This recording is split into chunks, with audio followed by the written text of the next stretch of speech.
Are you ready? We've got week 11 coming up.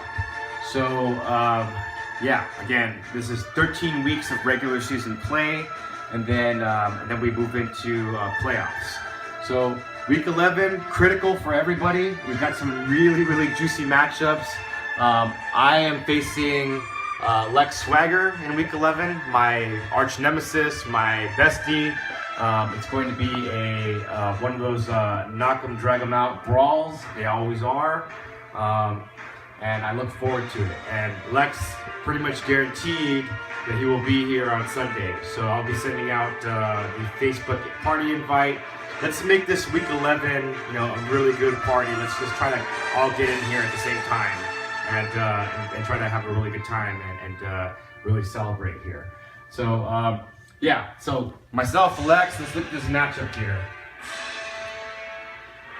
Now, Lex Swagger's, he's known as the trade machine here. I think he's done actually the most trades in the league. He's pretty much tried to hit up everybody and try to get some players here. So, taking a look at the current projections and matchups, we are looking at, I'm projected at 140 points currently with my roster the way that it stands. Lex is looking at 103 points. There are some issues in the roster. He did have a trade, or several trades that actually went down. So right now, it's not really representative of the truth, but currently he's got Derek Carr slotted in there versus Big Ben for me. Big Ben's going up against Cleveland. That's going to be a cakewalk, juicy matchup, high scoring. We've got Mark Ingram, who's been having some struggles over at New Orleans, going up against Carolina. And then I've got big bad boy LeGarrette Blount, who has the most rushing touchdowns in the league right now, going up against the weakest run defense in the league in San Francisco. So that doesn't look too good. He's got Carlos Hyde slotted there against New England. Carlos Hyde just came back from injury. He didn't do too much last week, but maybe he'll get back to his old self this week. Giovanni Bernard's currently slotted up against Buffalo. Brandon Cooks, Antonio Brown, Calvin Benjamin, you know those names. Looking over here, we've got Bilal Powell on the bye. Bilal Powell has been consistently producing, so that's going to be a heartbreak. Des Bryant's in the lineup. He did very well with that Prescott last week. And then DeAndre Hopkins, newly acquired from Austin's team there for their trade. Then he's got Jamison Crowder, Minnesota versus Arizona on the defensive front.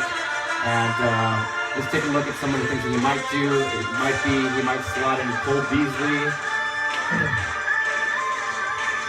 Yeah, so by virtue of his trades, he might slot in Cole Beasley or Ty Montgomery in these two additional spots there, which would be very interesting plays.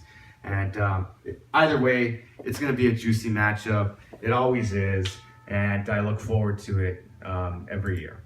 So let's take a look at one of the next matchups here. Evelyn versus Joe Licona.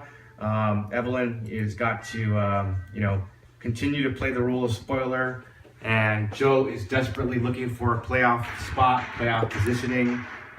He does not want to take another loss like Austin did to Evelyn last week. So Evelyn, keep doing your thing.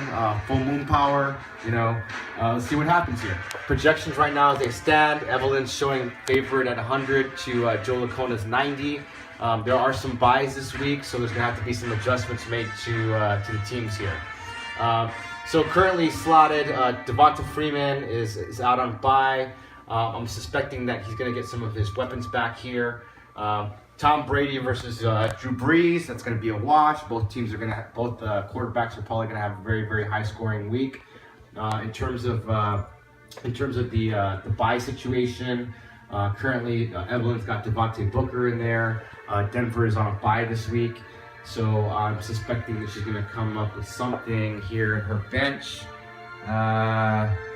Right now it's looking like Bobby Rainey, but maybe something will come up on the waiver wire and she'll be able to make some moves here. Joe's got Chris Thompson slotted in a running back slot there. So I'm suspecting that he'll probably put in Frank Gore and Theo Riddick here, so for the rushing attack. And then in terms of wide receivers, you got Kenny Britt versus Michael Thomas. and Odell Beckham versus Allen Robinson. He's got to do something here with Demaryius Thomas slot. I'm suspecting that T.Y. Hilton and Marvin Jones will make their comeback into his lineup. Overall, this is going to be a very, very, very interesting matchup here, and it looks like Evelyn's not going to go quietly, Joe. So you're going to have to really try to come up here big, because that's a big loss if you go 5-6. So you'll drop down in playoff position. Moving on, let's take a look. Oh, we've got the battle of the roommates. Wow, I had no idea this matchup was coming up this week. So we got Robert the roomie versus Austin the roomie here, and it's wow, this is going to be a heartbreaking, gut-wrenching matchup. All the more reason for us to have a good party this weekend. We got besties going up against each other, roommates going up against each other. Let's take a look at what happens here.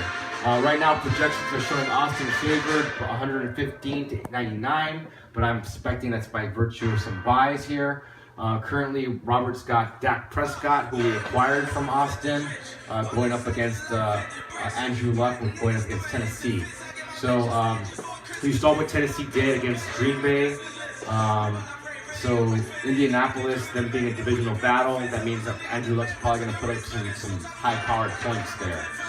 Dak Prescott's been on a roll. Baltimore's D has been in flux. They've been up and down.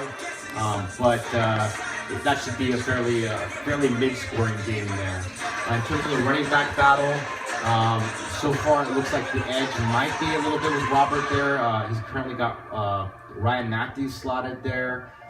He's been very strong.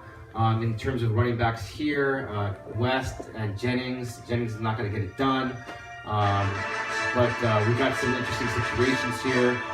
Langford's on the bench. He might be slotted there. It's been a Langford versus Howard type thing, but it seems like John Fox has been favoring Langford, and even to go so far as to say that Howard had an injury last week, when Howard came out and said that he didn't have an injury last week. So that's not, I'm sure that some of these guys are going to be slotted here. An interesting development this week. Just today, Christine Michael was waived off of Seattle. So that means that they're going to go with CJ Proys, and Thomas Rawls is coming back. So most likely, you can see Rawls coming back into lead back duties, and Proys, being very heavily involved in the mix there. Very talented rookie, so he had a very dominating performance against the Patriots this past week. So we'll see what happens there. Asiata's been a new pickup here through a trade with Lex there, so I'm sure Asiata, Rawls, or Langford will be in the mix somehow, and then it's about wide receivers. And you've got Golden Tate. I think the Lions had a bye last week, so did they have a bye last week? Yes, they did.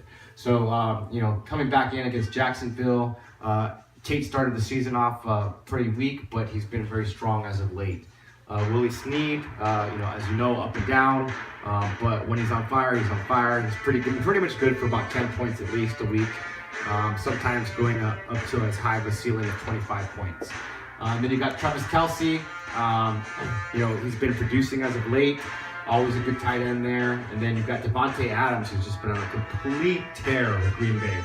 So it's all good stuff. On Robert's end here, he had Paul Perkins slotted in for the Giants.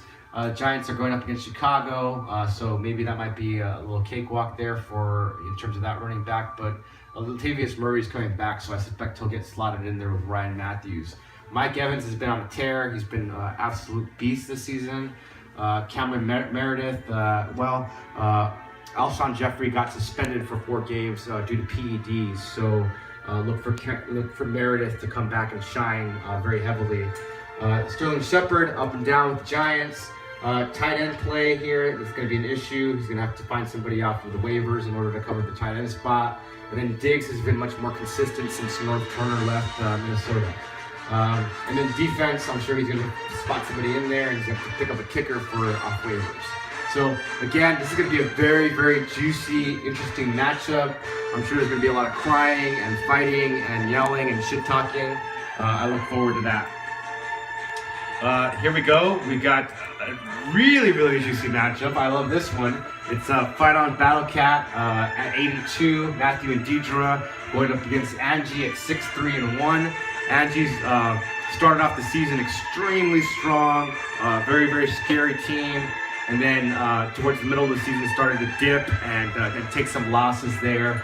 It all started off with Mai Tai, and then you know, she got 3 losses there. But picked up the pace this past weekend, got a W, and she's looking to come and reestablish her dominance here with a 7-win performance by trying to beat Fight On Battle Cat.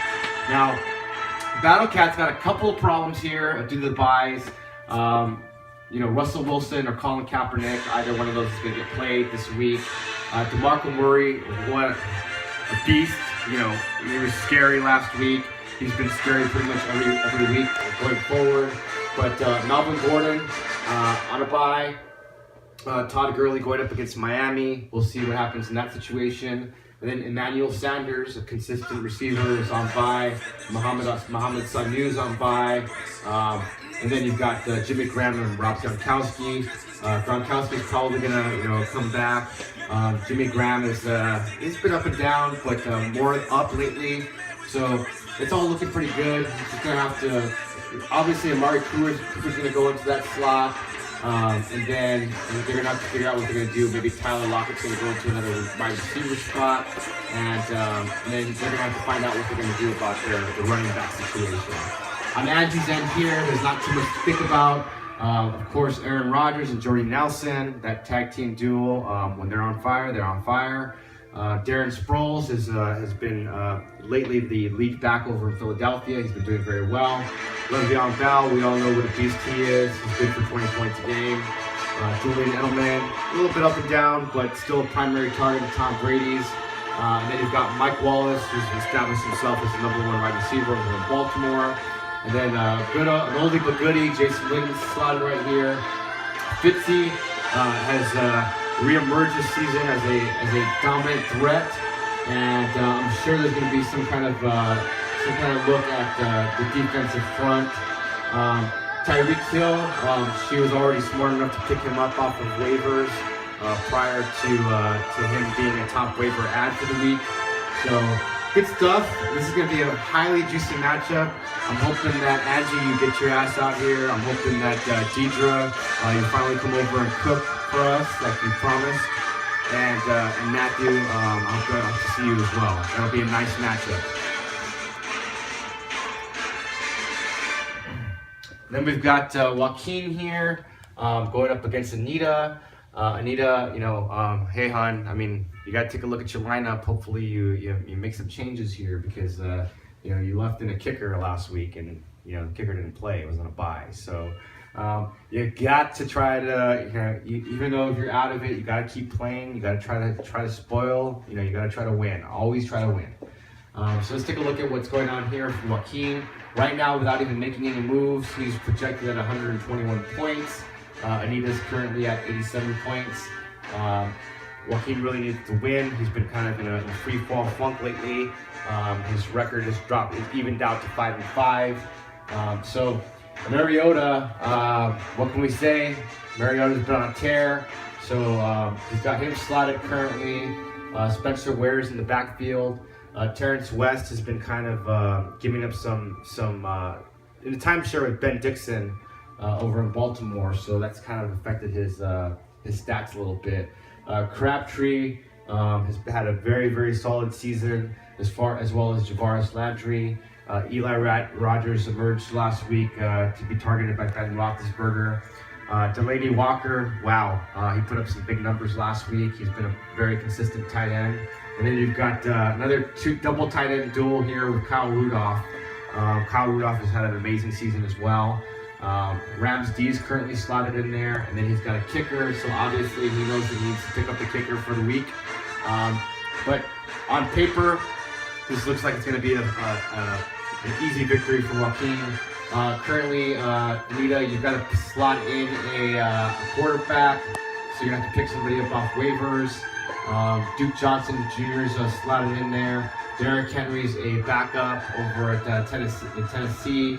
CJ Proyas is now the week back over in Seattle, so that's a good play. Dorial Green-Beckham is more like a wide receiver 3. Hasn't really established himself over in Philadelphia, so you're gonna have to make some moves here. I suspect maybe Kevin White will get put in there or somebody. But yeah, you got to look at these matchups here. Zach Ertz is solid, Cobb is solid, and then you got to look at your defense situation. And hey, Sebastian Janikowski's back, so so you have your kicker. So make some moves and make this an interesting matchup. And last but not least, we've got Casey and Ralph Ruda, the new guy. So. You know, the draft party, you guys were sitting next to each other. Ralph came in with all of his paperwork, and so, you know, Ralph's come on strong lately and made some moves in order to make his team more powerful so that he could make a playoff push. Now, quote, Ralph was here on Sunday, and he said he wanted the number 8 seed so that he could go and take out the number 1 seed. So that's how confident Ralph is in his team and his ability to try to, you know, make a push for the title here. So let's take a look. Casey, off of a loss last week, is currently slotting in at 127 points of projection. Ralph is slotted in at 136 points. Casey does not have a defense plugged in, so I suspect that once he plugs in a defense, that projection will be pretty much even. This matchup is another great matchup for the week. I mean, this is going to be like amazing. You've got 2 powerful quarterbacks, Matthew Stafford going against Eli Manning. They both got juicy, tasty matchups. One against Jacksonville, the other one against Chicago. Crowell has been a very consistent running back for Cleveland, going up against the weak Pittsburgh defense. And then you've got Jay Ajayi, who has emerged as one of the top running backs in the league. Lamar Miller, who's also been very, very good with Houston, very consistent. We've got AJ Green, we've got Jordan Matthews, we've got Jordan Reed, who's been a beast at tight end. And then Jonathan Stewart, you know, his running attack has been phenomenal. And then you've got Mason Crosby. Over here, you've got the dynamic duel of David Johnson and Ezekiel Elliott, both of them having powerhouse performances that enabled Ralph to take the victory last week. And then you've got Jordan Howard plugged in, which I just talked about earlier. There's been some issues there at Chicago. Terrell Pryor has been very consistent. Moncrief has reemerged, so that looks good. He just made a trade for Greg Olsen, so tight end position is very, very solid there. And then he's got Doug Martin in at running back. Doug Martin came back off of injury, so he's looking to have a solid performance this week. And then currently he's got Ravens D versus Dallas. That may or may not stick. And then you've got kickers. So a lot of activity is going to go down on the waiver wire tonight. And we'll see what happens. But a strong bench here for both teams.